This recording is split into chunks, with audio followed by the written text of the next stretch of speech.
there are people that have great experience in this business, and you want to make sure that you have partnered with them. This is a true partnership. This is such an important thing for somebody to buy a home or sell their home. It's very personal, and it's usually the most amount of money that they've ever dealt with. That's right. And so I think in this day and age, it's very tricky. There's very low inventory. We're in multiple offer situations continuously. And what you need to do is you need to rise above the fray. You need to be presented in a way that you show above everybody else. Right. And it's a difficult situation, and especially, there are a lot of cash buyers that are out there in this day and age, and that's very attractive to a seller. So if you are financing, you really need to make sure that you're partnered up with the right agent as well too. And what I mean about all of that is that not only do you need to make sure that you're lined up with somebody who can write a contract and do that properly, but it's somebody that has been in the business for a long time and has great relationships with lenders that they know will be on your side and that are people that are very well respected in the community and can help you.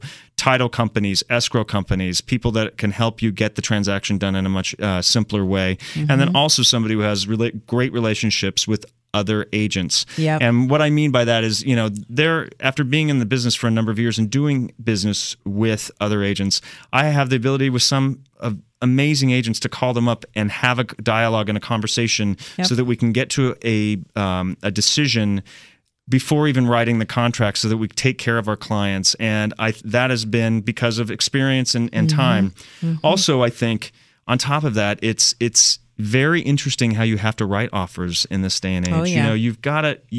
You have to have an understanding on how to approach certain things. And a lot of agents, I think, are fearful of calling a listing agent and asking them questions. And you have to have an agent that's going to call up that agent that's on the listing side and get as much information out of them to help you. And also not waste your time. What if you find out that the house, there's an offer all cash for a much larger amount of money than you have the ability to pay, that can be a waste of time. So, and those little tidbits, it can be the number of days that it needs to be in escrow. That could be something that makes you rise above the fray. It can be something that has to do with a particular item in the house. And I think that's you want to get as much information so that when you go to write the offer, your agent is able to write the offer in the strongest way. So what happens is, when you have counteroffers, you're not countering little stupid things.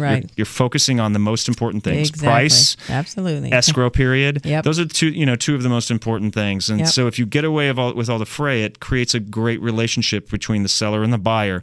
And that's something that an experienced agent knows.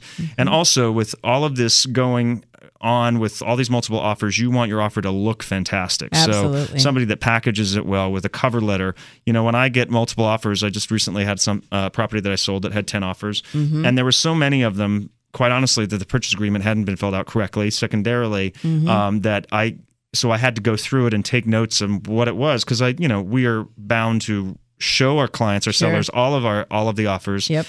So it's our job to get that all into an understandable way to sell to them, or excuse me, to show to them. But then there were the agents that put cover sheets on and had, bullet points of what the offer was. Makes such a difference. Boom, boom, done. As a selling agent, that was fantastic, and it made me respect those people and want to work with them. And that's one of the things you want to do. And I'm going to tell you, I was in a multiple offer situation from buyer situation. There were 8 offers on this house, of which 3 were cash. We were not all cash, and we were not the most amount of money. But the reason my client got the house is because of the lender that I put them together with. The selling agent had just done a deal with them. And he knew that he was good on his word. And so, and all of the other terms, because I called the agent and asked him specifically what the seller was looking for. What are they looking for? Were exactly what they wanted. They countered us once, and we ended up in the deal and closed just about 30 days ago. So there you go.